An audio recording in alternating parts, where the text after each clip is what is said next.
ఎన్టీఆర్ హృతిక్ రోషన్ కలిసి నటిస్తున్న pan India movie War 2 Ayan Mukerji దర్శకత్వం వహించిన ఈ సినిమాలో కియారా అద్వానీ హీరోయిన్. 2019లో యష్ రాజ్ ఫిల్మ్స్ బ్యానర్ నిర్మించిన స్పై యాక్షన్ మూవీ వార్కు కొనసాగింపుగా వార్ 2 తెరకెక్కుతోంది.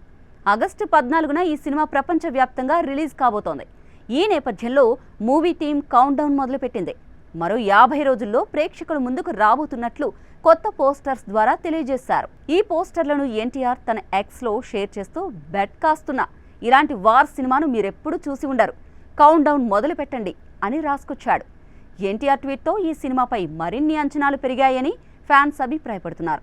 ప్రస్తుతం ఈ మూవీ షూటింగ్ శరవేగంగా జరుగుతోంది. ఈ సినిమా కోసమే గురువారం ఎన్టీఆర్ ముంబైకి వెళ్లారు. ఆగస్టు 14న వార్ 2తో పాటు మరో భారీ పాన్ ఇండియా సినిమా కూడా రిలీజ్ కానుంది. అదే కూలీ. రజనీకాంత్ హీరోగా నటిస్తున్న ఈ సినిమాకు లోకేష్ కనకరాజ్ దర్శకత్వం వహిస్తున్నాడు. నాగార్జున, అమీర్ ఖాన్ కీలక పాత్రలు పోషిస్తున్నారు. ఇప్పటికే ఈ సినిమాపై భారీ అంచనాలు ఏర్పడ్డాయి. సౌత్లో రజనీకాంత్ మానియా ఏ రేంజ్లో ఉంటుందో అందరికీ తెలిసిందే. అలాంటి హీరోతో ఎన్టీఆర్ పోటీ పడుతున్నారు. మరి ఈ బాక్స్ ఆఫీస్ వార్లో గెలిచేదెవరో చూడాలి.